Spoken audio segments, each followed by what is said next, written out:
कि इंसान का क्या है वो तो बोलकर निकल जाता है, सामने वाले इंसान को उस बात से निकलने में सालों लग जाते हैं। बड़ी छोटी सी कहानी और ये सच्ची घटना है।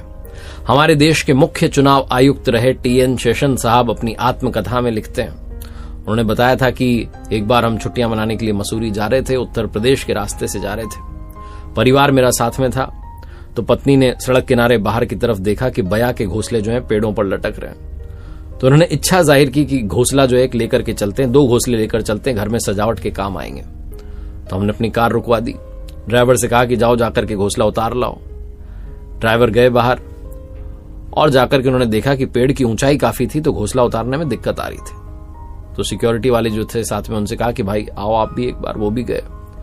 दोनों ने देखा कि पेड़ पर चढ़ना होगा तो बड़ा मुश्किल काम हो जाएगा, क्या किया जाए। तो आसपास नजरें दौड़ाई तो एक लड़का उन्हें दिखाई दिया जो कि भेड़ बकरियों को चरा रहा था। उसे आवाज देकर बुलाया कि इधर आओ लड़के।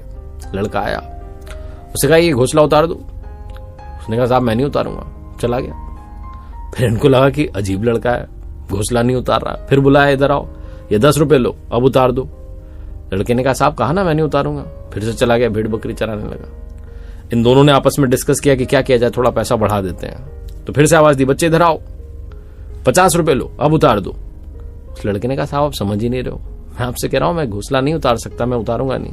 बोले क्यों, तुम्हें पेड़ पर चढ़ना नहीं आता? बोले नहीं आता है, लेकिन मैं नहीं उतारूंगा, आप मुझे माफ करो। फिर चला गया। टी.एन. शेषन साहब देख रहे थे कि भाई आए क्यों नहीं लेकर के, छोटा सा तो काम है। तो खुद उतर के चले गए। पूछा क्या हुआ? बोले वो लड़का उतार नहीं रहा, हमने उसको 50 रुपए तक की बात कह दी। शेषन साहब कहते हैं एक बार और बुलाओ। बुलाया गया लड़का। टी.एन. शेषन साहब ने कहा भाई 100 रुपए रख लो, उतार दो। उसने कहा नहीं उतारूंगा, आप मुझे 1000 रुपए दोगे तब भी नहीं उतारूंगा। फिर चला गया दौड़ के। टी.एन. शेषन साहब आकर के अपनी गाड़ी में बैठ गए और शेषन साहब ने लिखा कि मुझे समझ में नहीं आ रहा क्या हो रहा था, मैं समझना चाह रहा था कि कारण क्या है, उतार क्यों नहीं रहा। तो टी.एन. शेषन साहब ने एक बार फिर से अपनी टीम से कहा जाओ एक बार उसको बुला के बस लाओ, कहना उतारना नहीं है, वो साहब कुछ बात करना चाह रहे हैं। तो गए सिक्योरिटी वाले, जाकर के उससे कहने लगे कि अरे साहब बुला रहे हैं, एक बार बात करना चाह रहे हैं। तो जब उसे लेकर के आए थे तो रास्ते में समझा रहे थे बड़े साहब हैं, सजा दे सकते हैं, पुलिस की टीम आ जाएगी, समझो तुम उतार दो ना। उस लड़के ने कहा नहीं उतारूंगा नहीं। तो आपस में डिस्कस करते उसको लेकर आ गए कार के पास। और शेषन साहब ने पूछा उससे, बेटा बस ये बता दो कि उतार क्यों नहीं रहे हो, तुम्हें 1000 रुपए तक की बात हो जा रही है, तुम ये कह दे रहे हो कि 1000 में भी नहीं उतारूंगा, ऐसा क्या है घोंसले में? उस लड़के ने जो कहा वही इस कहानी का सार है। उसने कहा कि साहब मैं घोंसला कैसे उतार सकता हूं, शाम में जब चिड़िया आएगी और अपने बच्चों को नहीं पाएगी तो उस पर क्या बीतेगी, आपने ये नहीं सोचा। ये बोलकर के लड़का चला गया। टी.एन. शेषन साहब कहते हैं कि उस शाम में मुझे अपराध बोध हुआ, मुझे समझ नहीं आया कि मैंने इतनी पढ़ाई की, आईएएस बन गया, ये सब मिल गया लाइफ में, इतनी सुविधाएं आ गई, सुख सुविधाएं भोग ली, इतना बड़ा पद मिल गया, लेकिन मेरे दिमाग में वो बात नहीं आई जो एक अनपढ़ बच्चे के दिमाग में आ गई जो सड़क किनारे भेड़ बकरी चरा रहा था।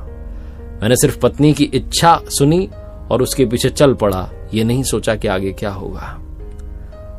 जो शिक्षा है कई बार वो भी आपको नहीं समझा पाती, संस्कार जो बात समझा देते हैं वो कई बार शिक्षा से भी समझ में नहीं आती। इसलिए संस्कार की वैल्यू करना शुरू कीजिए, अपने घर में अच्छे संस्कार लाना शुरू कीजिए, अच्छे संस्कारों के साथ आगे बढ़ना शुरू कीजिए।